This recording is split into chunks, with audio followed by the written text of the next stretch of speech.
Right? That's what we're not doing that either with our children. I taught college as an adjunct professor and associate professor for 3 years.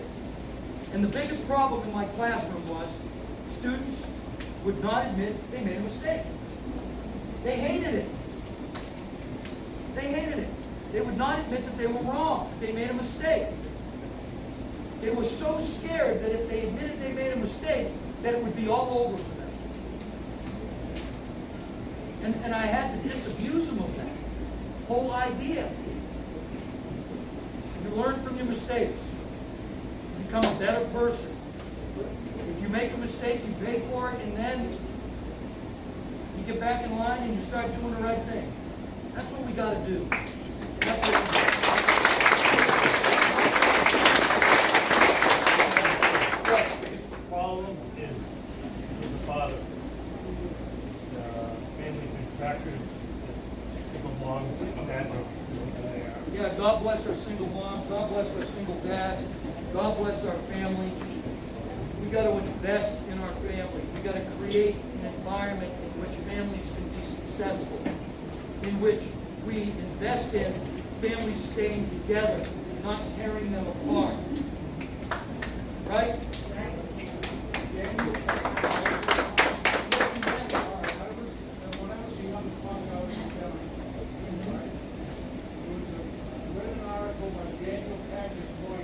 Democratic senator from New York. Prior to that, professor of sociology at Harvard. He said Johnson's Great Society program did more to destroy the black community than anything else because it took away the farm. We're only now starting to get that back. We're only now starting to hear that. Black nuclear factors, group babies, 25% and 32%. And whites were down to about 50-55%. Destruction of society. Now, may I ask you a question? Yes, you may. One of the pillars of any successful society was what I call a intellectual curiosity. We're losing that. Is there anything that the Congress, and this happened before the woke garbage, 2019, there were 30-something in math and 20-something in science, and only Switzerland paid more per capita for public school education. Right? What can Congress do, if anything, other than pray? Well, we realize that education is a big part of the problem. But what we have evolved into is this bully mentality, where we're going to shut people down by calling them a name, by putting them in a box, by sex, race, creed, and religion, right? And then we're going to create divisive tones in there to get them to fight against each other so that they don't pay attention to what anyone else does. The fixes to this are in our leadership, are in the people that we elect to be our public servants. That's where the fix is. Honestly, that's where it is. They call you names. They try to intimidate you. They have people call you. They have people threaten you. They have people that will interfere with you getting a job. That's what they do. And we have to say, hell no to that too. Enough is enough. People are entitled to their opinion, whether you agree with it or not. They're not criminals. They're not extremists. They're not loose cannons or anything else people decide to call you because they don't agree with you, because it's easier to try and shut you down. And the worst part about it is we've come to this point where we can't even change our mind about something. You know, more information. Oh, I didn't think of that. Oh, that's a good point. I'll consider that. But if you change your mind, you're somehow weak. You're somehow indecisive. Going through processes is a learning experience, right? And we learn and we become better. But they don't want that. They don't want you to learn. They want you in your box. Stay in your box, please. We'll tell you when we want you out of your box by throwing fire on the fuel of some issue, and then we want you to come out and go crazy, right? We've seen it all over this country, haven't we? And then we point fingers at others, no matter what it is. We have to stop that. There's no narrative to stop that. Look what our president did recently on several occasions. What he called people. He stood up in a national address, right? And what he said, and the divisiveness that he created. And did Maggie Hassan say that was wrong? No. No. Did anybody say? Did Shaheen say that was wrong? No. Did Custer? Did Pappas? No. Nobody said that was wrong. I said it was wrong. And I would have said it was wrong regardless of the president that did that. That is not a message that we deliver to the American people or to the world. And they got us right where they want us. They got us. Tearing ourselves apart from within. That's what we need to do in Washington, D.C. is to stop the process of tearing ourselves apart. And we do that by talking to the American people. We do that by rallying Granite Staters, by coming across to the good nature of people and not the bad nature of people, and investing in the good nature, and rewarding things that are done right, and admonishing those things and holding those things accountable that are done wrong. That's what we need to do collectively as a nation. All right, I think I've been told one more question. I'm getting the high side. Can we take it back here? Well, She's had her hand up for a while. two more questions. Yes. Thank you, sir. During the summer of 2020, when this country was in the toughest lockdowns we've had, we watched as members of our citizenry rioted, burned, and destroyed. The rule of law was ignored. They were bailed out, to include one of the persons who holds the second highest office in the land, very proudly said that she was behind that. On January 1st, January 6th, we had another protest that some people turned it violent. Those people are languishing in jail. They have not been charged, and there's been no due process whatsoever. What, if anything, can you as a senator, which you are our next senator, by the way.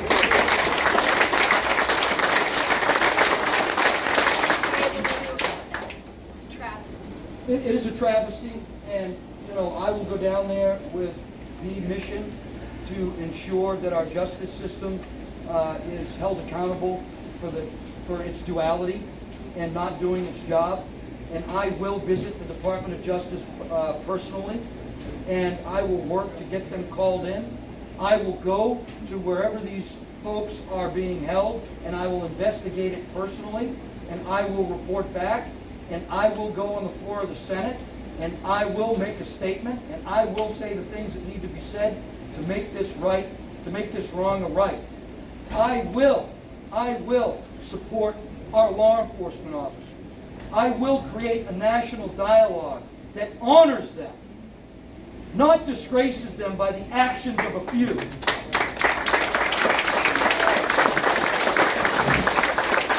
And if we can do that, if we can change that dialogue, if we can change that, idea that law enforcement personnel are bad, we'll bring our country back up.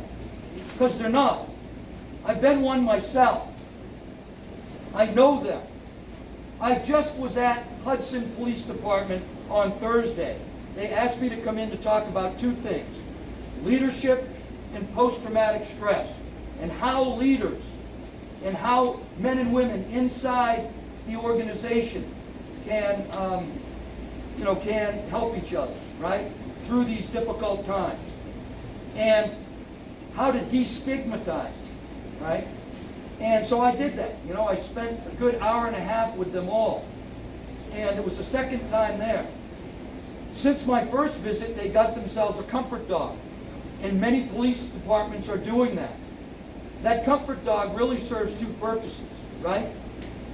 The guy comes in, start his shift, that dog's right there to give him a good lick in the face, right? And they come in after a tough shift, right there.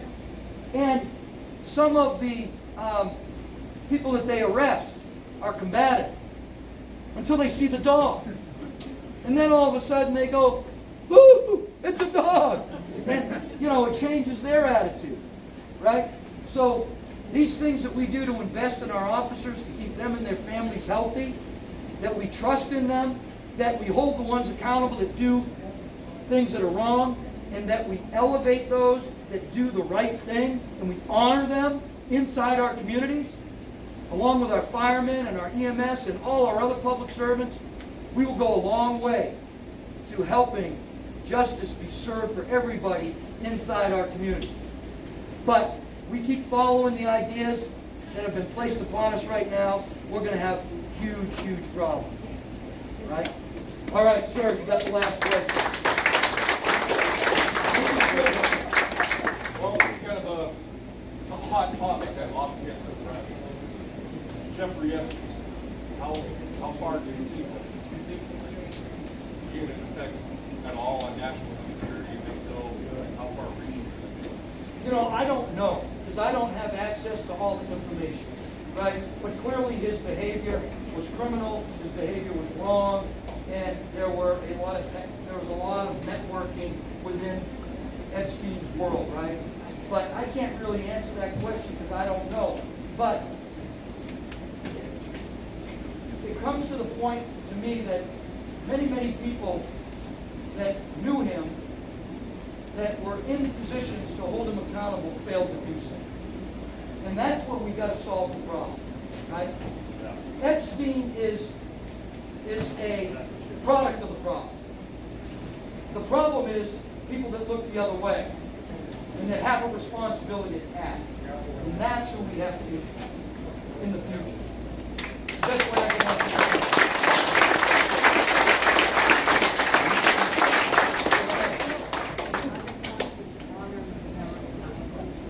Yes, I can, and I was going to. Two things I want to cover before we adjourn. First, where's my wife Sharon? All right. That woman and I have been married for 33 and a half years.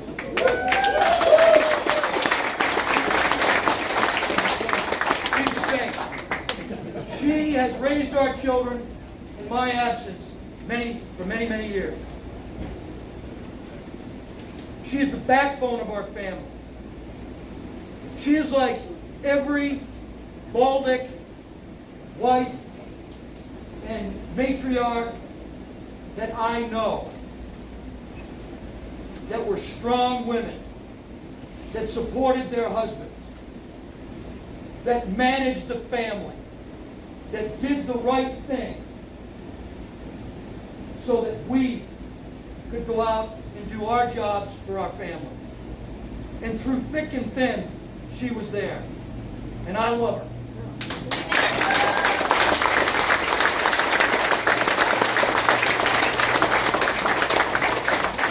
The last thing I want to talk about is 9/11. That's tomorrow. It was a devastating day for our nation.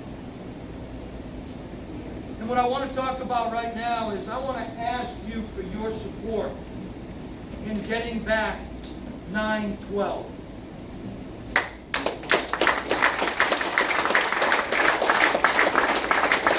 is the best way for us to honor the men and women on that day that lost their lives, to honor the men and women that gave their lives from that day to this day, serving our nation and protecting us from the threats. Our law enforcement officers that put together the task force that protected us every single day from another 9/11 attack. We honor them by bringing back the patriotism, the unity, the ideas of freedom, the ideas of liberty that we saw on 9/12. And if we can come together and do that, this nation will move forward. We will become better than we were yesterday, and we will relight that torch of freedom, and we will pass it on to another generation who will pass it on to the next for the continued success of this great nation. God bless you. God bless you.